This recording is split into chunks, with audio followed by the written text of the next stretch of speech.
Good evening, this is Emma Toops, and today is day 26 in the video series. Today I'm going to talk about effective communication. It's one of the modules in a workforce readiness program I developed for success skills. And it is a complicated topic, so I'm going to be talking about it today and in the next 3 videos in parts. In part 1 today, I'll define effective communication and then outline the essential considerations for it. To start, let me invite you to consider this quote by George Bernard Shaw. He says, "The single biggest problem in communication is the illusion that it has taken place." So why does he call it an illusion? Does he mean it's some type of a magic trick? Well, first, what is communication? There's 7 definitions of it on dictionary.com. What one are we talking about? For the sake of my videos, let's go with this definition.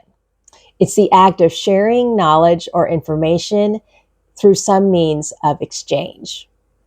Okay, so if that's communication, consider the following questions. Is everyone who thinks they're a good communicator actually a good communicator?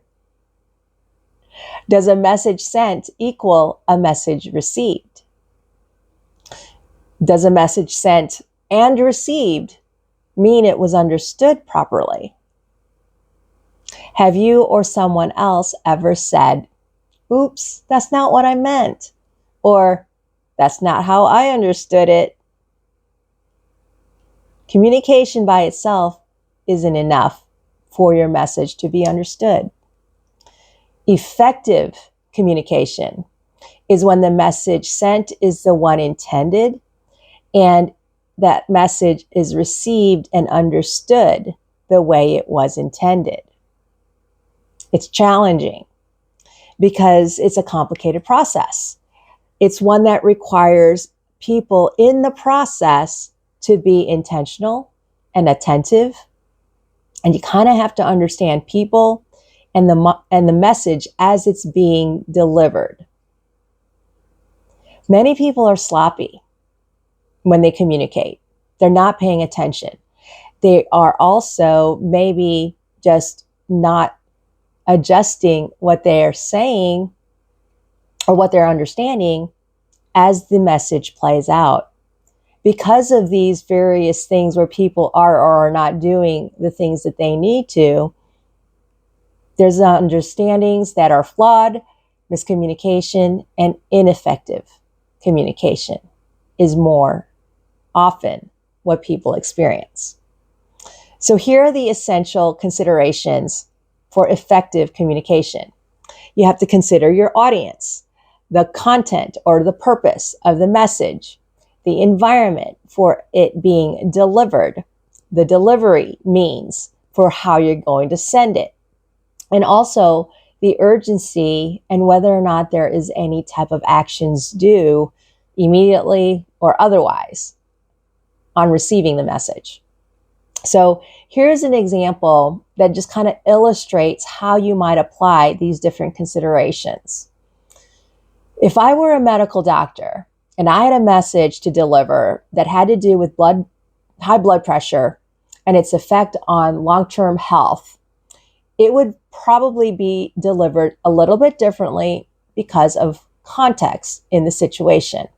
So here are various contexts where the message would be different. If I was giving a presentation to a room full of people who were not already doctors or understood high blood pressure, that message would be a little bit different. If I was talking to a fellow doctor who maybe wasn't a practitioner, but maybe was a researcher or an academic, that conversation would also be a little bit different. If I was talking to a family member of a senior who has other health issues on top of high blood pressure and the effects of long-term health, that conversation may be a little bit different. Or if I was talking to the patient themselves about their medication and their actions to do or not do. So you can see how communication is not as simple as a lot of people think that it is. It's complicated. As a communicator, you have to be intentional. You have to be attentive to a lot of different things. It is a process. So what you think you're going to say may have to actually be adjusted because of a misunderstanding, because of something else that's been inserted into the process by other people. And you have to be following it along the process and continue to adjust what you're saying or doing.